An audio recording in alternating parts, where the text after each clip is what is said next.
Very good morning, students. Today we are going to discuss about ultrastructures of bacteria.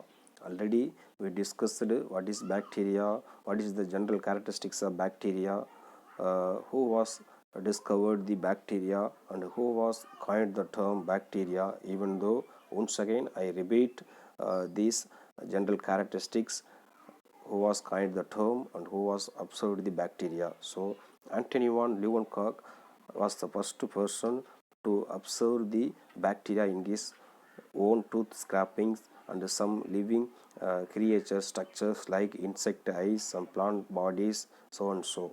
Later, the Ehrenberg coined the term bacteria. So, what is bacteria? Bacteria is nothing but a microscopic unicellular prokaryotic organism.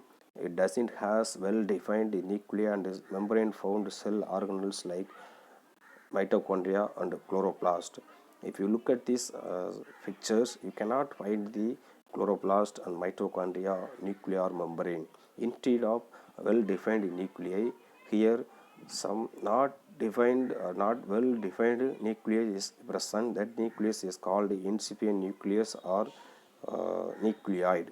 So these are the general characteristics of bacteria. So you are familiar with these characters.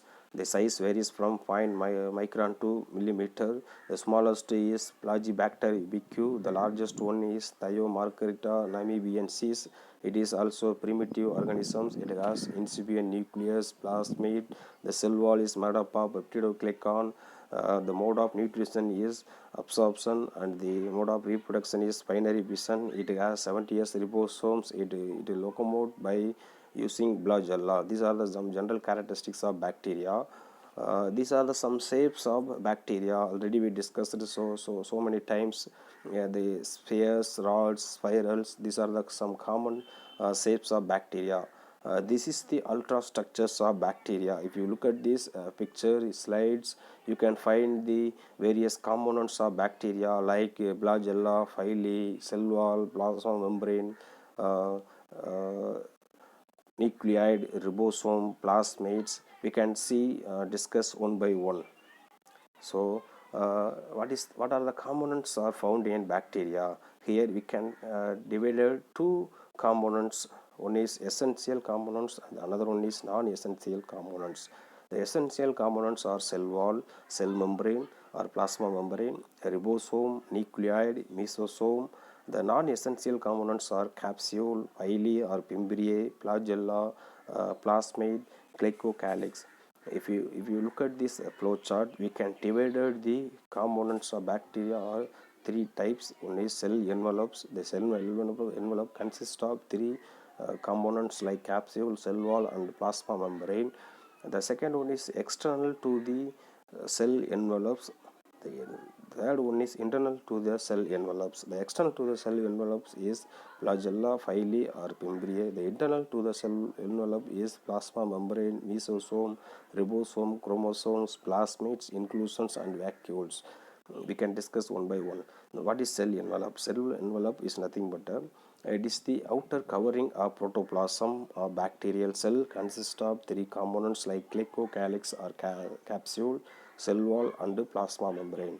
So what is capsule? Capsule is nothing but a gelatinous layer covering the entire bacterium. It is composed of polysaccharides except in Anthrax bacillus. The chemical nature of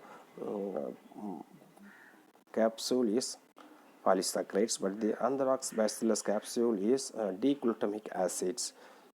The role of capsule is prevention of desiccation, protection from phagocytes, protection from toxic chemicals and drugs, protection from viruses, immunogenicity and virulence. The second one is cell wall. Already you are familiar with the chemical nature of bacterial cell wall. The chemical nature of bacterial cell wall is peptidoglycan. The peptidoglycan is the major components of bacterial cell wall. The cell wall is located external to the plasma membrane and internal to the capsule. If you look at these pictures, you can easily find out the difference between both gram-negative and gram-positive bacterial cell wall peptidoglycan components. The peptidoglycan layer of gram-positive bacteria is thick, and whereas in the case of gram-negative bacteria, the peptidoglycan layer is thin. If you look at these slides, you can find the difference between gram positive and gram negative bacterial cell wall. The peptidoglycan layer of gram positive bacteria cell wall is composed of 40 seeds of peptidoglycan, whereas in gram negative bacteria only 2 or 1 seeds are found. And it comprising more 50% of the cell wall material, but in the case of gram negative bacteria it composes only 5 to 10% of the cell wall material. The role of cell wall is it gives rigid support and maintenance to the characteristic shape of the cell. It allows the cell to withstand media of low osmotic pressure and such as water and other stress. It acts as axon of penicillin. It is site of axon of penicillin and cephalosporin and is degraded by lysosome. The third one is plasma membrane. Plasma membrane is as usual. It is similar to eukaryotic organism. Here also the same. The chemical nature is phospholipid bilayer.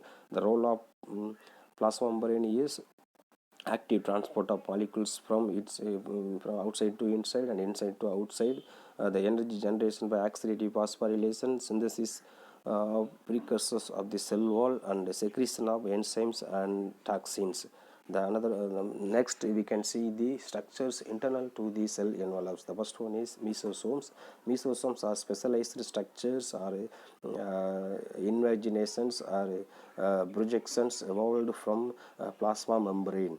The role of this mesosome is it helps the synthesis of cell wall, it helps in replication of DNA, and also help in the equal distribution of chromosome into the daughter cell. If you look at this bacteria cell, you can easily find out the invagination or outgrowth or projections from plasma membrane. The second structure is ribosomes. The ribosomes, already you are familiar with the ribosomes, the role of ribosomes. In the case of prokaryotic, the 70S ribosomes are found, whereas in eukaryotic, 80S ribosomes are found. This is the small membraneless submicroscopic cell organelles. Here also two type of ribosomes are found, fixed and free ribosomes. The role of ribosome is protein synthesis. In addition, the protein synthesis, this is the site of selective action of several antibiotics that inhibit the bacterial but not human protein synthesis. The third one is nucleoid or bacterial chromosome. It is otherwise known as incipient nucleus.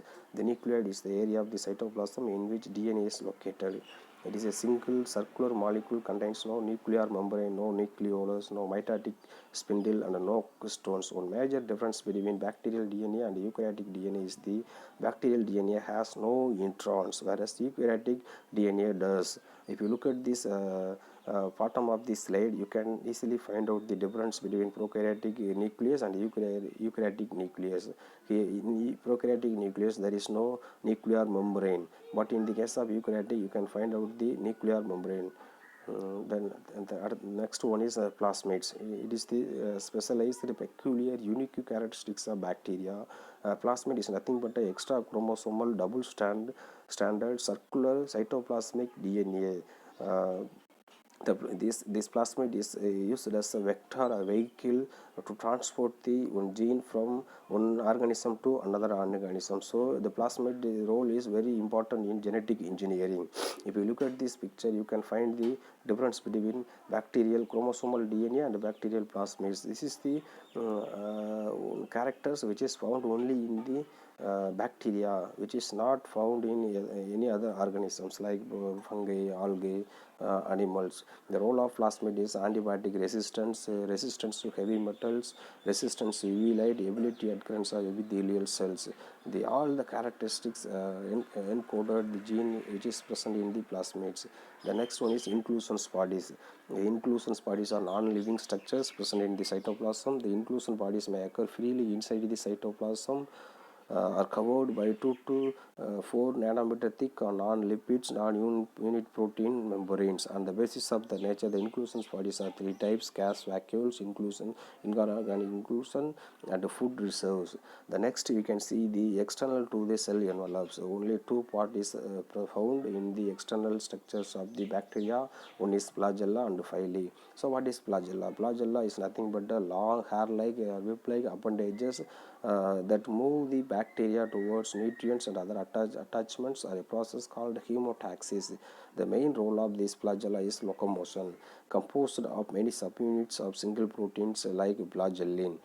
Based on the arrangement of flagella, the uh, bacterial flagella are classified into various types like monotrichous, ambitrichous, lobotrichous, and peritrichous, atrichous. If the bacteria has only one single polar flagellum, it is called monotrichous. For example, Vibrio cholerae. Ambitrichous means a single flagellum attached to each end of the bacteria, like Algaligens bacillus. Lobotrichous means multiple polar flagella at one end or both end. For example, Helicobacter pylori.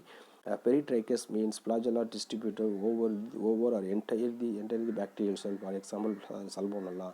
Atrichous means there is no flagella in the bacteria. If you look at these slides, you can easily differentiate the three different parts found in flagella. The first part is basal body, the next one is cook, and another one is a filament. The last components are phylae or fimbriae. Phylae are hair-like filaments that extend from the cell surface. The difference between phylae and flagella, if you look at this picture, you can find only one long hair-like structure that is called flagellum. The except small short hair-like structures are phylae or fimbriae. They are composed of protein called phylline. There are shorter and thinner and numerous than flagella. Types There are two types, common phylae and sex phylae. Sex phylae, the role of phylae is organ of adhesion, transfer of genetic material from one to another. It is antigenic and so helps in diagnosis of certain diseases. So now we are discuss the components of bacteria or bacterial structures. We can divide the bacterial structure into three major divisions. One is cell envelope. Cell envelope consists of capsule, cell wall, and plasma membrane, and the structures internal to the cell envelopes like plasmid, ribosome, mesosome, bacterial chromosomes, and cell inclusions. The structures external to the cell envelopes are flagella and phylae. Thank you. Thank you. Next class we can see the virus structures, fungal structures, and the cyanobacterial structures. Once again, thank you all for your patient listening. Thank you.